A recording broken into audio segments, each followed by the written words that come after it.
Stephanie Loyler is out of town today. Amy Keyser. Here. Anthony Reynolds. Here. I'm here. Debbie Wallace. Here. Dave Hart. Here. And the student representatives are on vacation. Are there any agenda adjustments for tonight? I have two agenda adjustments under D2 resignations. And under D2, we're going to ask for permission to employ prior to approval from the board. And then under resignations, we received one today.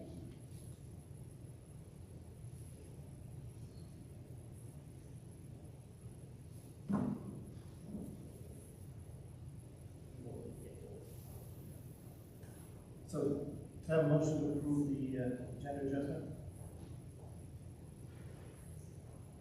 Okay, Mrs. Keyser, motion, do I have a second? Second. No extensions, any discussion? All in favor of agenda adjustment? Any opposed? Agenda adjustments are approved. Approval of the minutes, move to approve the minutes of the regular meeting on July 8th. Have a motion to approve those minutes. So moved. Do I have a second? Second. There are no abstentions. All those in favor? Any opposed? I move to approve the minutes of the special meeting on July 15th. Do I have a second? There are no abstentions. Any discussion?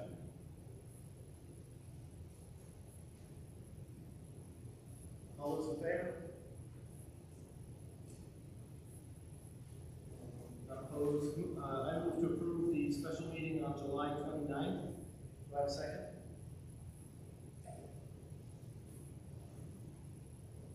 Any abstentions? All those in favor? Any opposed? None.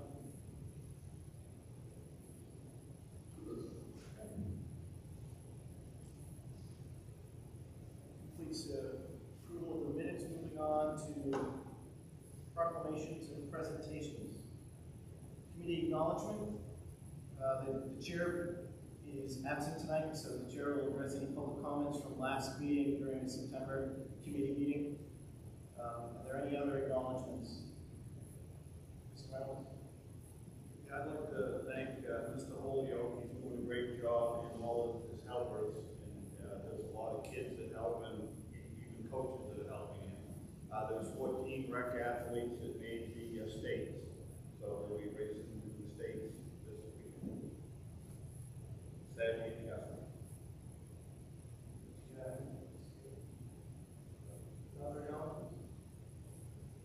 Okay, moving to public comment. This is an opportunity for members of the public to comment on agenda items, contribute information that may be of interest to the school committee, or ask clarifying questions. Please wait to be recognized and identify yourself before speaking. This is not the time to register complaints or promote a personal agenda. Please remember that you may not identify any person by name or job function. First person for public comment tonight is Mr. Greg Newell. Hello, Greg Newell, Hermon. I see that the Hermon internet policy has finally come up to this committee. Even though we have been under a federal investigation for over a year on specifically this issue. As some of you may or may not know, we are under an FCC investigation for supposedly selling school internet access, which is illegal according to federal law. I can see why the FCC would think that with such a policy in place and towers and antennas on the schools. I noticed that it has come full circle with two people, Superintendent Dern and committee member Mr. Reynolds, who were on the same committee and approved and allowed this to happen originally. At that time, you all mutually agreed and thought it was a good idea to allow outside entities to have access to your internet, some for free, while others were paying a fee to use the school's internet service. It's still unclear who was truly profiting from that income, all while this school district was receiving federal money to pay the monthly internet bill. I hope you and everyone know that these actions and decisions on your watch are the reason our district is under federal investigation. It's interesting that some found the need to return, and I hope to try to take responsibility for your actions and not conceal the problem. I hope you recognize the legal nightmare you've left for our community, and it's affecting the students, the teachers, and the taxpayers. The question then becomes, if you rescind this policy, how will you monitor the network and be sure that all those who are using the internet for free, such as those on Patent Drive and Route 2, etc., how will you ensure they're no longer using the internet? I still see long-range wireless transmitters on the towers attached to this school and the superintendent's building. Removing the long-range wireless transmitters from the towers would show that this committee truly wants to move in the right direction and do things legally. Thank you for your time. Thank you, Mr. Wolf. Next up is Mr. Ed Ford.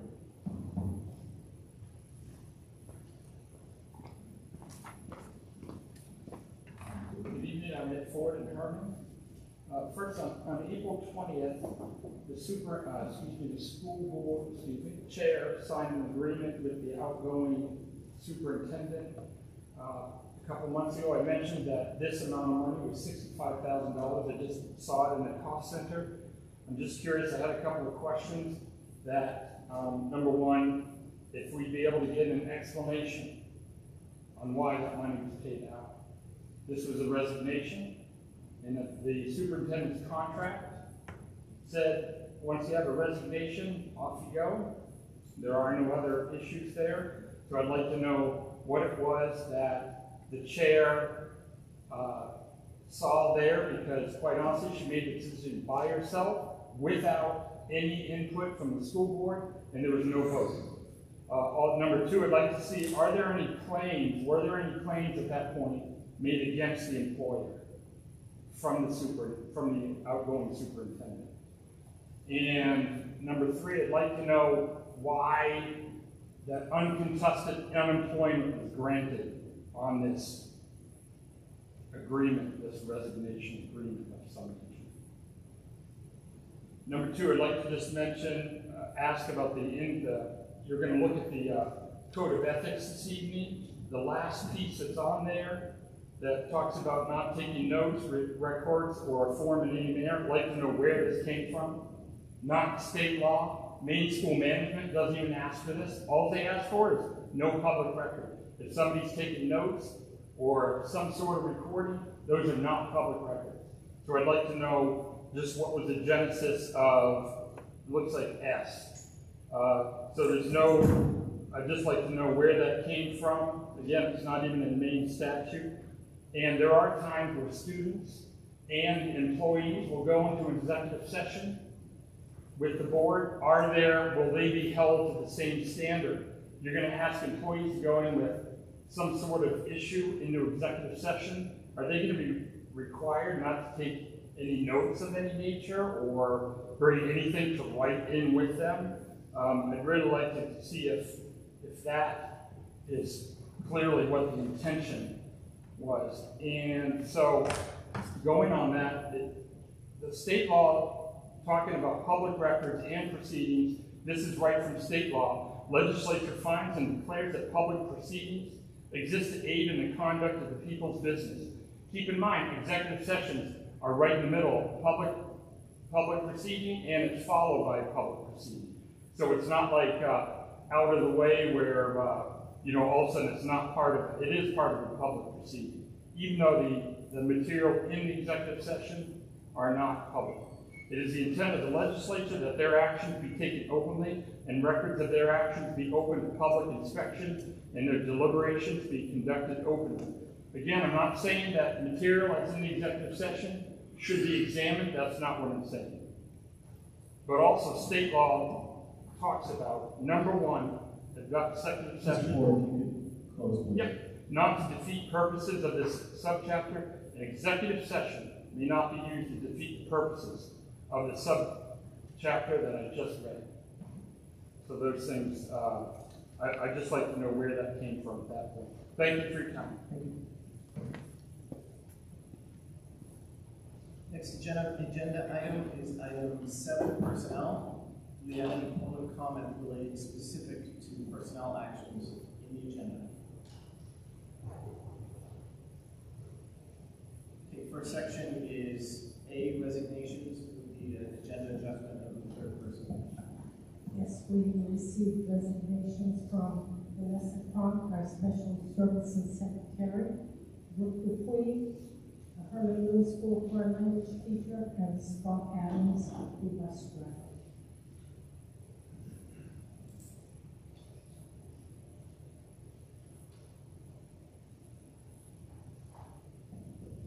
Does anybody have any questions or comments regarding resignations? Okay, B, employment. If we could do this as a batch, I move to approve the PADS, Hermon Middle School education technician positions. Do I have a second? Can we do that as a batch? Second. Abstentions, I wrote that out specifically again, so that the middle school and PADS were, so you can abstain from that as well. There is a high school one. Yes, that will follow. Okay. So, 2 abstentions? Yes. Any discussion regarding their employment? All in favor of the employment of those 3 ed tech positions? Any opposed? 0. Okay, next, I'd like to move to approve the superintendent's recommendation for the special services secretary. Do I have a second to that? Second. Any extensions? No? Great, it's a superintendent, so it's nice. Right. So we vote on state. Are there any discussion regarding that hire of that employee? All in favor? Any opposed? No? The adjustment for number 2, move to allow the superintendent to tentatively employ new hires prior to committee approval for the month of August. Do I have a second for that? I'll second it.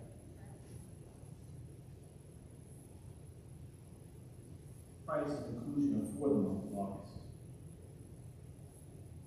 Any extensions? Mr. Hermon, would you just like to explain that real quick, how we got there? Certainly, we still have a couple of positions open. We'd like very much to fill those. If we have qualified candidates that come to us within the next couple of weeks, we'd like to be able to tell them, yes, they have the job, then we'll go into the school committee. We prefer to do that than to tell them they have to wait and then they start somewhere else. Is there any discussion? We usually do this every year this time.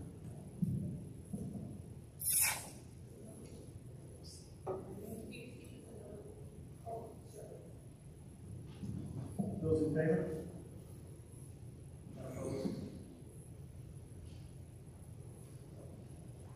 Then if we could just go through the co-curricular, co and extracurricular positions. Does anybody have any questions regarding those? Moving on to open meetings, just to acknowledge those at the high school department heads. And Hermon Middle School staff facilitators.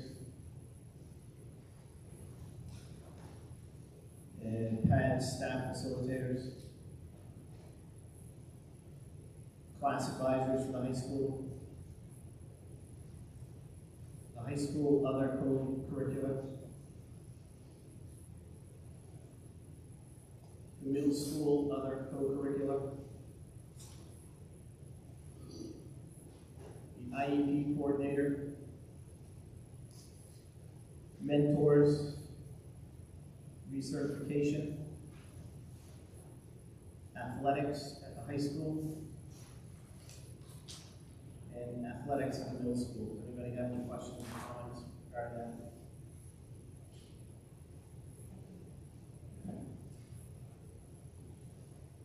Moving on to old business. Is there any public comment regarding old business?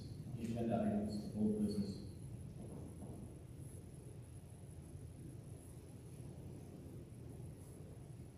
You guys can hear me, right? Okay, so, excused absences for school committee members on 8 July. Mr. Hart and the student representatives were absent. I move to approve Mr. Hart and the student representatives approve their excusal. Do I have a second for that?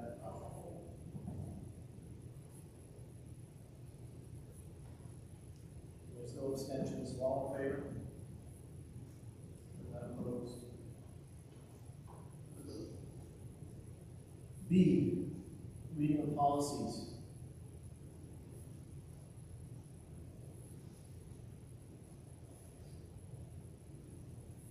I move to committee the second reading of BCA Board Member Code of Ethics. When I looked at what was in our packet, the BCA that was in our packet was in error. It was an old BCA that included, and what brought my attention to it was a reference to school board rather than school committee. And then I found other items that we had not discussed. And I brought that up to Mrs. Durham, and that's why there's the corrected version that was given to us tonight. But the BCA that went before the subcommittee was the wrong copy of BCA. So therefore, I move to send BCA Board Member Code of Ethics back to the subcommittee, policy subcommittee. The table it just tables it for us. It's to send it back to the subcommittee for their review.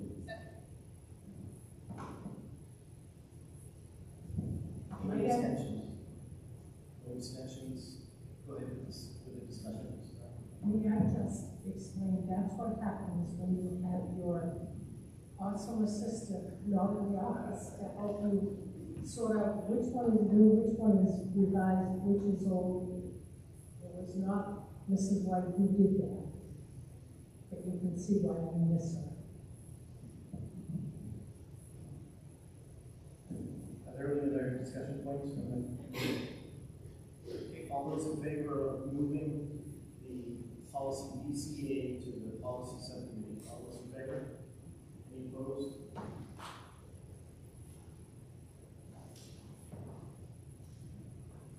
Okay, number 2 is move to approve the second reading of amended GBP-R earned paid leave. This is making corrections based on the new requirements, correct? I get a second. I move to approve that. Is there a second? Second. Any extensions? Any discussion? All those in favor?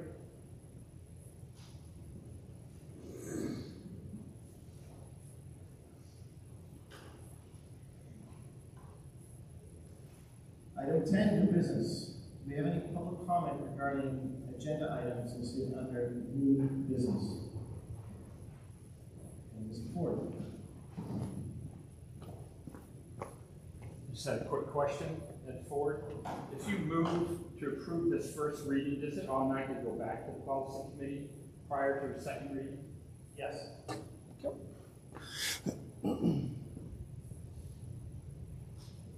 did it before I could set my 3 minutes speaking time.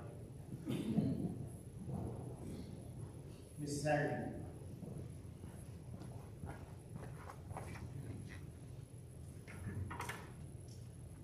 First, I just want to say how much I appreciate the audio. It is tremendously better, so thank you very much for that improvement. Second, I wanted to speak to the policy being discussed, JIE, pregnant students. I just had 2 observations when I read the policy. One, I believe it's section A, second paragraph. It refers to parents and guardian. I find that language unclear, and maybe it could be clarified as to when parents and guardians are or are not involved in discussions. Secondly, I noticed that, or I didn't notice that the guidance counselors are not mentioned in this policy. And speaking from personal experience as a mom, that was a vital link to ensure that a child who is in a current situation and is trying to reach graduation and outcomes of whatever, having that person in there to help guide exactly what can be adjusted long-term and what can't be adjusted long-term. I'm not saying in the moment, but like the long-term picture of getting the child to where they want to be. I think it's very important to have the guidance counselor mentioned in this policy. Thank you.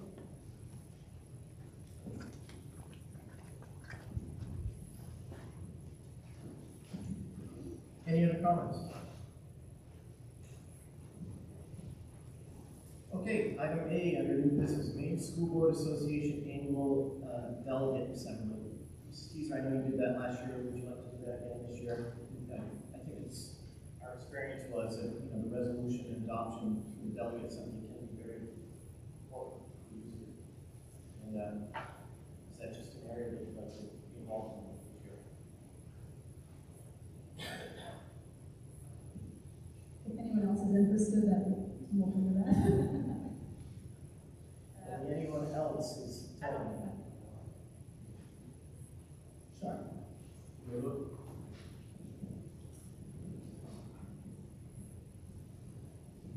So I move to, I nominate Haley Keyser to be the delegate for the MSBA Annual Delegation Assembly. Do I have a second?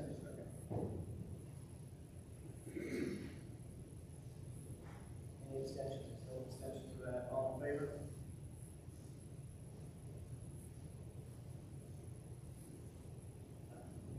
So there needs to be an alternate. So I assume you're not. You want to be the alternate? Yes. Either one of us can be the alternate. Yes, yeah. You'll be the alternate? Yeah. So I nominate Tony to be the alternate for the MSBA Annual Delegation Assembly. Do I have a second? All those in favor?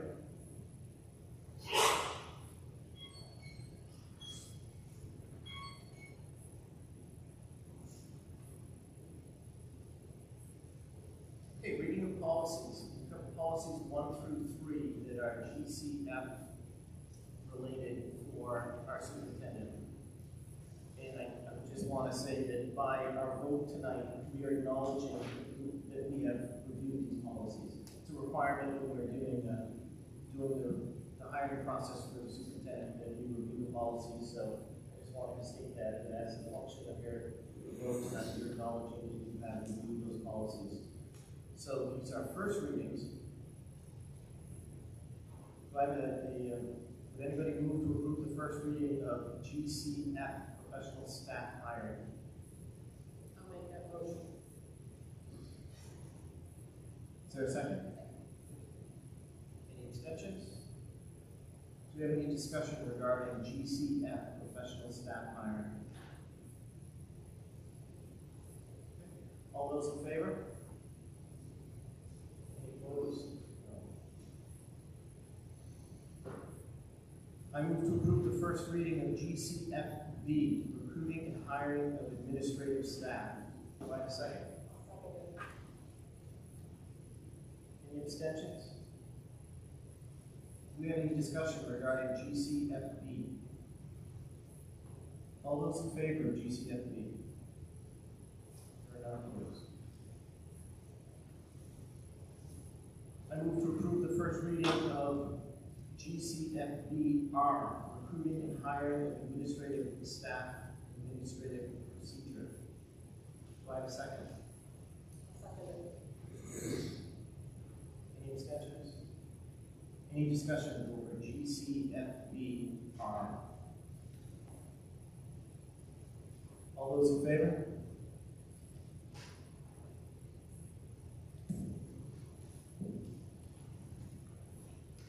Can I have a motion to approve the first reading of KFD, Hermon.net Community Fire FreeNet Acceptance Use to rescind that policy? Yep. Yeah, I'll move that bill. Where seconded? Sorry about that. That's okay. Any extensions? Any discussion? Yeah, you just want to explain why we're removing this policy? We don't use the Hermon.net free net connectivity anymore. There is no longer a Hermon agreement. It does not exist. And so, I guess my only concern is for, as it was stated during public comment, how do we ensure that the open net that we currently have, that people aren't accessing it to have the equipment to do so? How do we ensure that without something protecting the policy? Well, It might be a I don't technical usually issue. respond to public comments at this point, so I'm not sure if you want me to have Mr. Bridges come down and address that, or do we address it next meeting? But I can tell you, Hermon free net does not exist anymore. There is now. Some of the antennas are still up there because no one's climbed up on the roof to take them down. That would have been caught during the network segmentation that you put in the report, correct, Mr. Bridges? Correct. All the equipment that's up on those towers has been turned off. Nothing's being transmitted out of those. So the dishes and such, the micro antennas are turned off. Yes, they're turned off. They're still up there. We're looking into ways to take care of that equipment, but for now, they're still up there. Okay, thank you. You're welcome. All those in favor of rescinding KFD? Any opposed?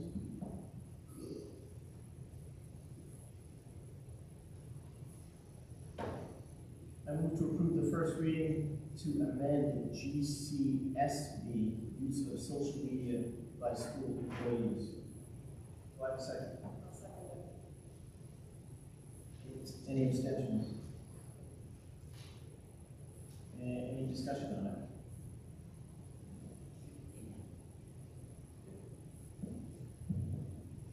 Okay, so I have some concerns with this policy. Starting off with the freedom of access, I guess my question is thankfully, Mr. Miller recorded the meetings, the policy meetings, so I could hear it, and I wanted to get better clarification on the future use of the school's website. I thought I heard you talk about turning off commenting, and so before I speak to that, I guess I want to hear you clarify, was that the plan? It was very hard to hear you, so is that the plan or the thought process behind how our social media pages are going to work for the school? It's a recommendation that came from main school management, which is based on going in the woods.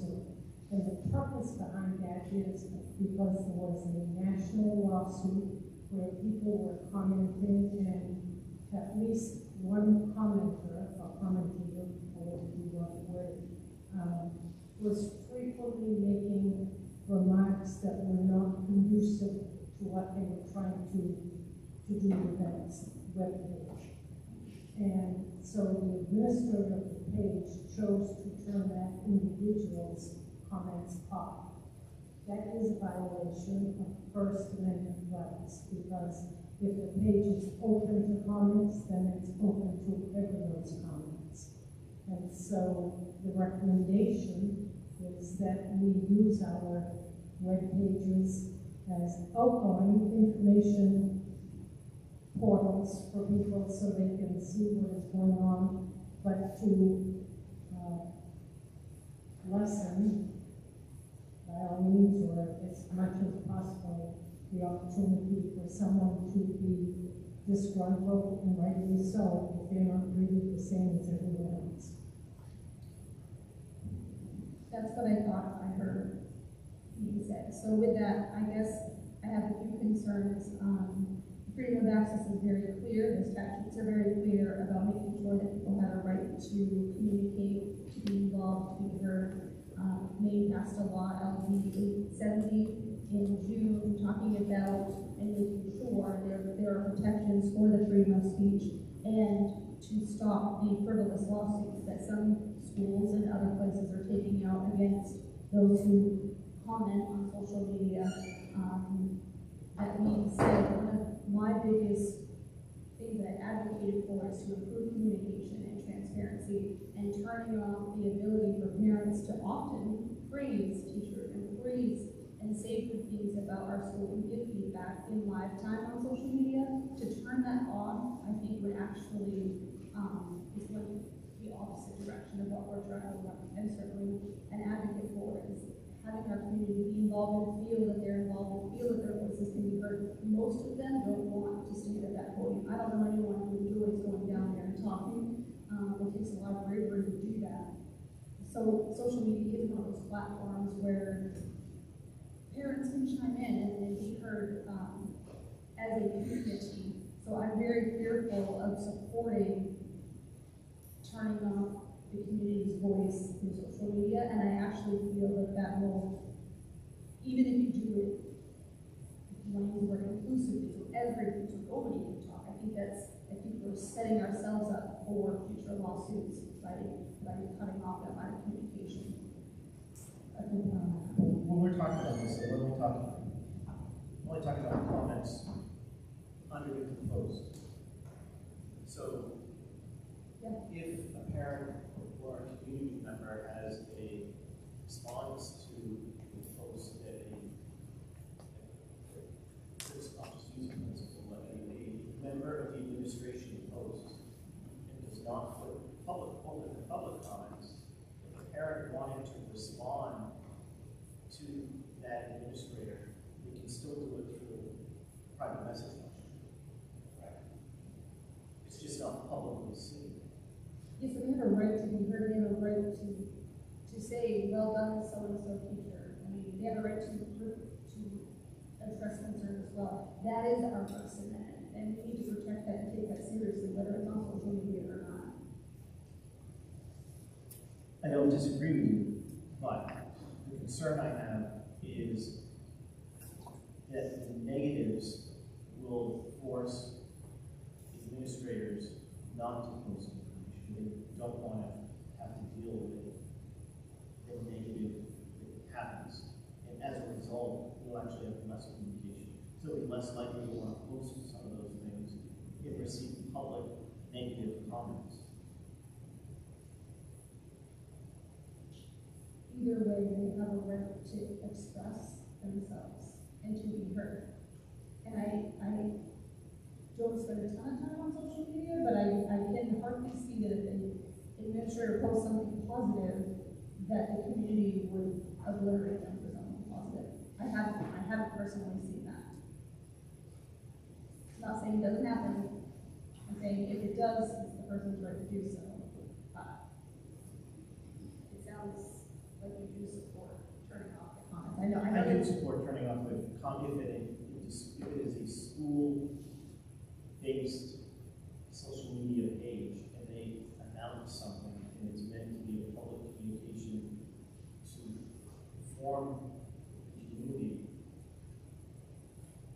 The intent isn't to receive feedback, it's to give the information out. And if you've got a question or concern, then that can be sent via private message or other email or other communication that we already have with parents already have with the administration. So putting that out there to give we want to give forums for open communication, but at the same time, the intent isn't for the administration to get bashed on Facebook if they publish something. If they have a question, ask it, and I'm sure the administration will answer it. But we all too often see a negative comment that really call for. I don't agree with you often see a negative comment. In fact, even when I've seen what someone made, when I've seen administrators post hard information, I actually sit here and say, thank you for communicating that. Thank you for reaching us in the live time. I'm seeing them being praised for their communication. I haven't seen them, most of it's positive.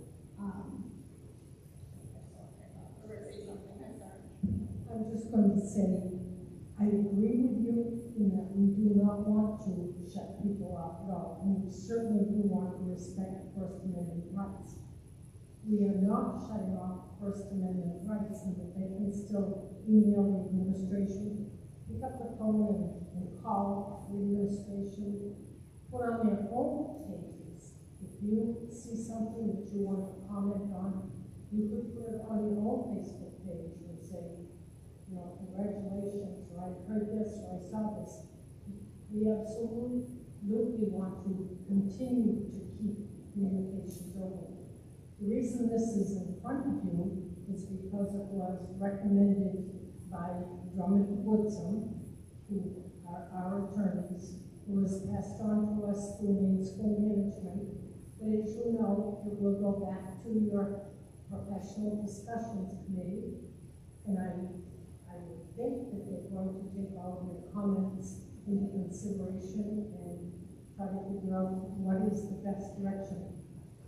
You know, I have to agree, most everything I've seen regarding the schools is positive, but it's trying to avoid that one negative that could put us into a bad place. So it's a recommendation from our attorneys, from main school management, and what the committee decides to do with it is certainly up to the committee.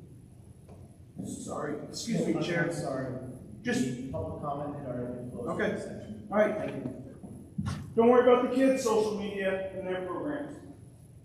So, one of the other things that I want you to is when people are communicating, they're asking a question, that's a question that a lot of other parents often have, that gets answered through their comments. So, it's a recommendation by an attorney because it's the path of least resistance for them, and it covers them, and it just kind of diminishes the need to have. But overall, I see this as the opposite to be true, and I see it very automatic, especially when it comes to athletics and sports. They're always communicating on there, and I just see it being a disaster. And if you want to talk about community outcry, you're going to see a lot more parents having outrage over not being able to communicate with their school in a platform that they usually do. That's typically positive. I could be wrong, but I personally utilize the sports pages constantly, and I appreciate that I can just comment and praise the staff in real time. So, Are there any other comments? Okay, let's go to the vote to approve the first reading of first reading of the amendment of GCSB, social media. It's all those in favor? one more question. I'm so sorry. That's one more question. Yep. But nothing in this policy actually clarifies the fact that we're talking about turning off. Did I miss that part? It doesn't talk about turning off comments, is that right? Specific. You are correct, it's not specific.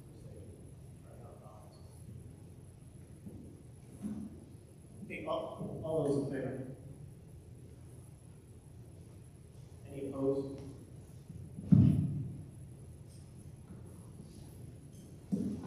Next, I move to approve the first reading to adopt JIE, pregnant students. Do I have a second? I'll second it. Any extensions? Any discussion?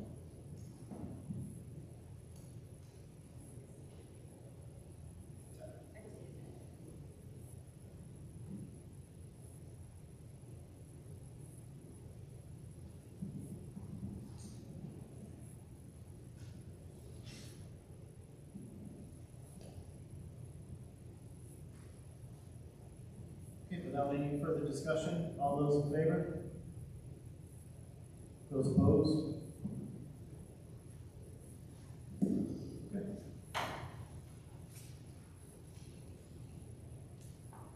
Moving to reports. Does anybody have any comments? Aren't there any public comments regarding reports under item 11?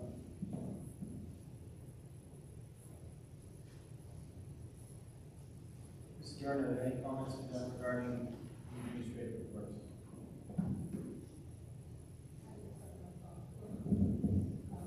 No, but I would like you to be thinking about a date that we might have a joint meeting with RSU 87. Mr. Turner and I met today. We used to meet with them try to meet with them at least once a year, just for a meet and greet, get to talk with their committee members, to get to know you. So I'd like you to think about when you might want to be able to do that.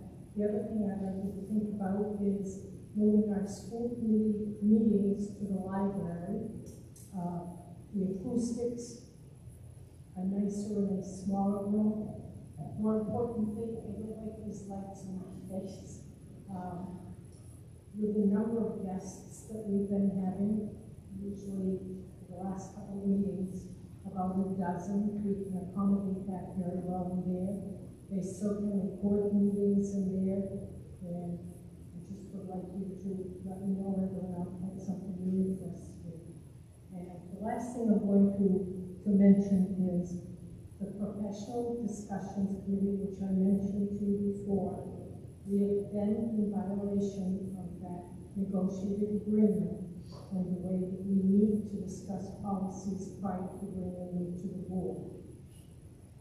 I would like us to return to a professional discussions committee, which includes, according to the negotiated agreement, representatives from all three schools, your three principals, the superintendent, and 2 school committee members.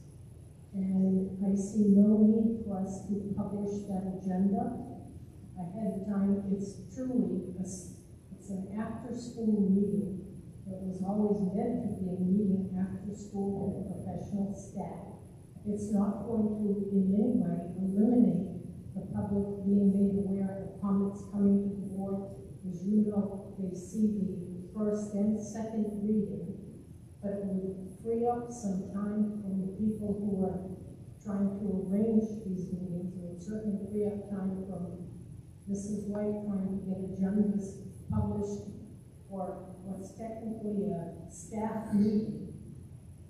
And so my intent is to move forward with a professional discussions committee that will meet at 3:30 in the afternoon, because that is when teachers are available. And I don't want to ask them to come back at 5 or 6 o'clock at night after they've worked all day to come to a meeting to discuss proposed policies. It won't change anything as far as your work. Thank you for that. I agree with you that there needs to be that committee, and it's my understanding that will be happening. What it sounds like you're trying to do is have that be also wrapped into the policy committee, which does need to be a public meeting so that the community can have their voice heard or share. And so I'm here, both can be true. You can have a discussion with the policy committee, and the teachers can be aware of the policies and bringing those things forward as they should.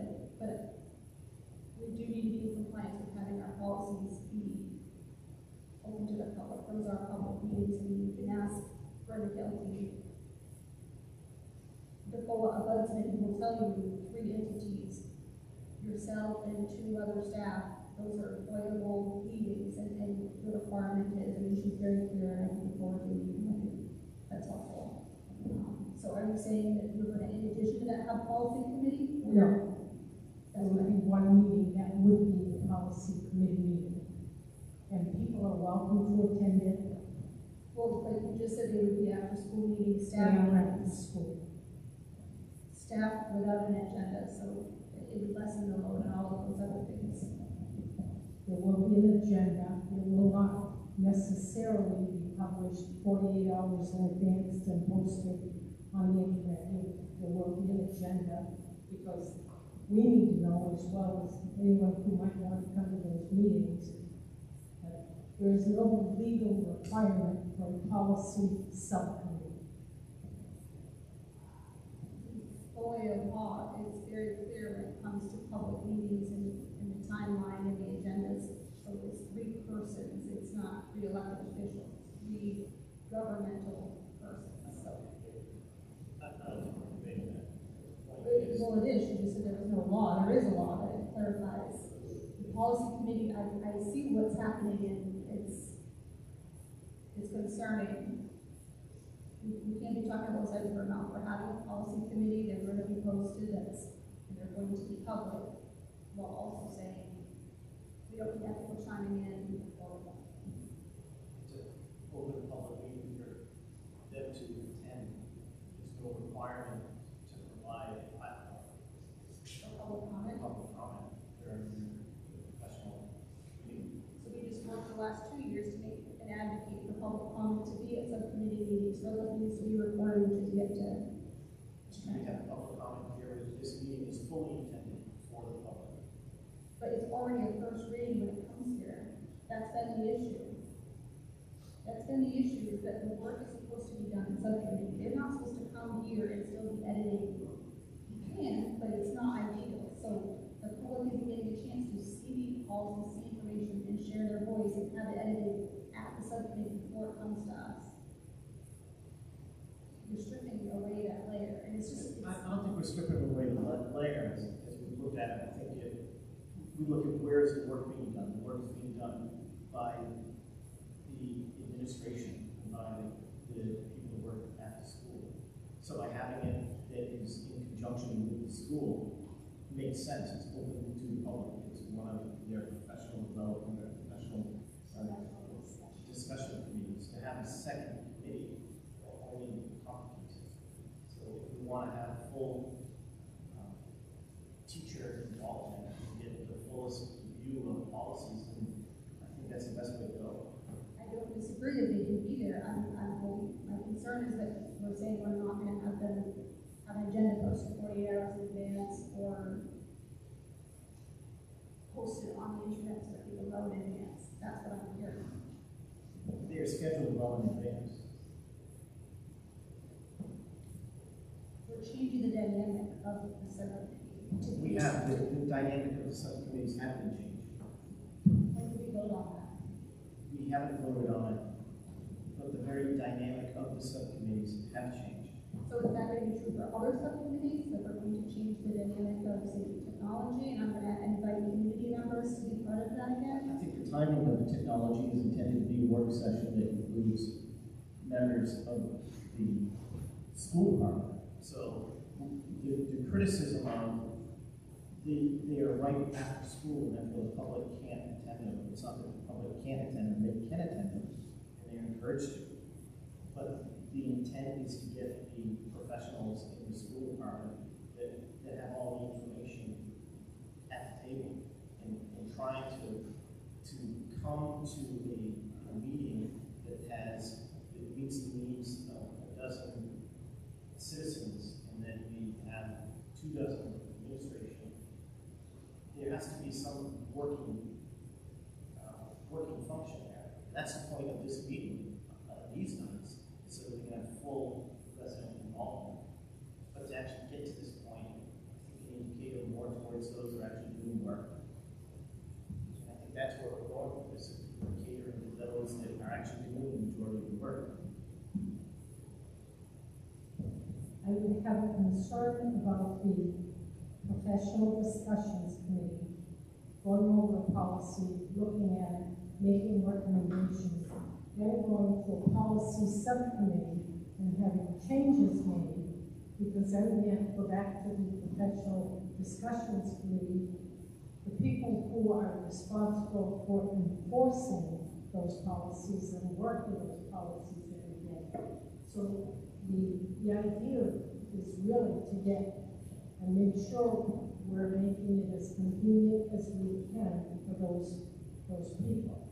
Again, if the public wants to attend those meetings and has input, I don't think anyone objects to listening to it, but I can't have both going on, and by your negotiated agreement that you are all done with your faculties and all of your employees, say that we will have professional discussions committee. And I understand that. I'm not opposed to the teachers being involved. I'm saying that it is the school committee's job, that's their sole purpose, hire the superintendent and to draft and work on policy. That's not assigned to teachers. They're welcome to have a voice. I absolutely welcome that. I want their input. I'm saying that it is the school committee's job, obviously, everyone who drafts most of it, and we need to have a platform that's transparent so that when parents want to chime in,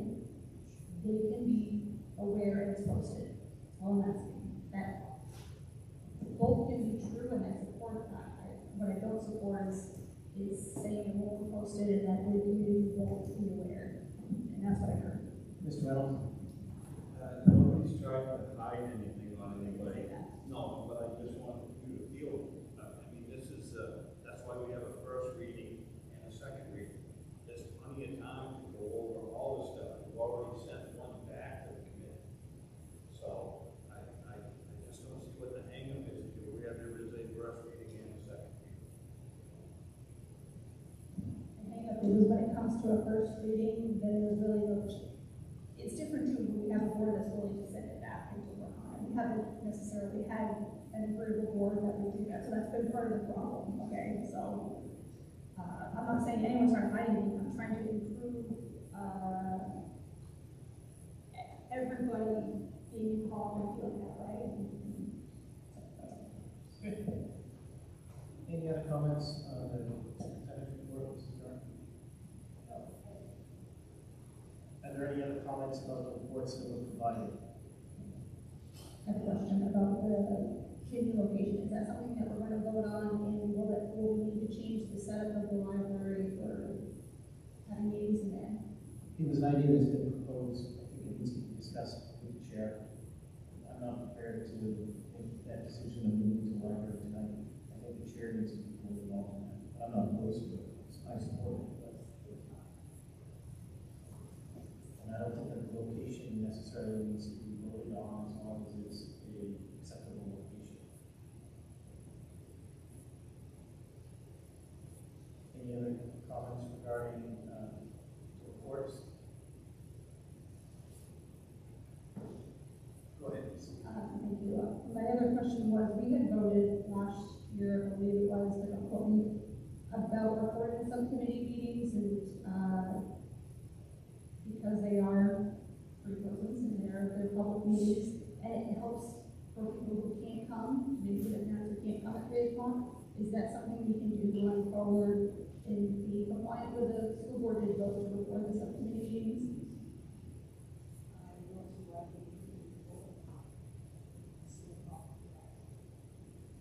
Thank you. The only committee we've had in the last month has been the professional committee, which would be policy. Are there any reports or comments you'd like to make regarding that any further? No? Okay. Next is possible future agenda items, just for everybody's schedule. Next meeting wise, our next full school committee meeting is on the 9th of September. The curriculum, facilities, and technologies meetings are on 5 September. And the policy and finance committees are on 3 December. For the specific times, please look on the web page, they are posted. So, starting Mrs. Teaser, do you have any possible future agenda items in which committee? Well, I've continued to ask for a subcommittee policy for almost 2 years now, but I don't even know at this point now, it sounds like I think we need to have a discussion, because it sounds like they're going to be different, and we need to really understand what are the committees, how are they going to function, what are their expectations, because it seems like that's changing. I don't think their function is changing, but we can have a discussion with it when we have the chair here as well. So I don't think we're prepared to have a discussion over the different committees. Yeah, we just don't have a policy that outlines the So subcommittees. you asked for subcommittee policy. Mr. Reynolds, do you have any? No, all set. Ms. Walls? Do you have any future agenda? No, I'm all set, thank you. Mr. Hart? I'm all set, thank you. Okay. Yeah, I don't have any further, but I will pass on. Next, we're to approval of warrants. I move to approve the warrants as listed. Do I have a second? Second. Do we have any extensions? Is there any discussion of the warrants that are as posted or as listed? All those in favor?